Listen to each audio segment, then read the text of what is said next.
What happens when I'm writing a piece, often the commissioner will tell me two things. They'll tell me the instrumentation and the duration, and if there's some sort of thematic idea behind the piece. In the case of All Things Majestic, it was written for the Grand Teton Music Festival, and they decided that they were going to kind of make this in conjunction with the premiere of this piece. They commissioned an artist to take a bunch of slides of the park and maybe coordinate it with the music. And so I love national parks. I've hiked in a lot of them, and I'm a big fan of mountains, but I've probably been in 40 or 50 of the national parks in the US. So for me, the starting point was the visual image of the Tetons, because that park is one of the most stunning parks I've ever been in. The imagery is just incredible. And I thought about the fact that there were all these incredible things that were like String Lake. They actually have a lake there called String Lake. So they have these facets that kind of lent themselves to music. I thought String Lake, I've got to write one movement that's just strings about that.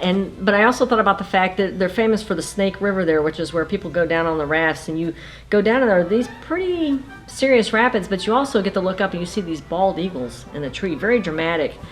Everything's dramatic in that park. And also just the mountain range is phenomenal. So when I was writing the piece, I thought about that stuff a lot, because for me, when I'm composing a piece, sometimes there's a visual element in my head, just in my imagination. It doesn't have to be known by the audience or even the performers, but it kind of helps me to depict the emotion of the scene and kind of to come up with musical ideas. And for me, it's a matter of listening, daydreaming, trying to come up with what I call cool sounds, whatever that might be. But I don't sketch out too much detail-wise in terms of composition. Sometimes I'll make a little graph where I think the high points emotionally in the piece might be. Or if there's something like with Snake River, I thought the water in that river moves at a real fast clip. And so I decided that that whole movement was very short, but would be swirling around. The instruments that do that the best, I think, in an orchestra are the winds.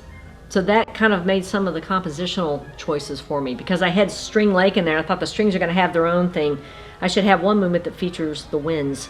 And because they can do these fast twists and turns just like you find in a river, it seemed kind of perfect. So sometimes thinking about the image or the emotion that I want to portray or try to give to the audience will make a lot of the composition decisions for me. What it sounded like for the Nashville Symphony to do it versus the Grand Teton Festival Orchestra, the piece is totally different.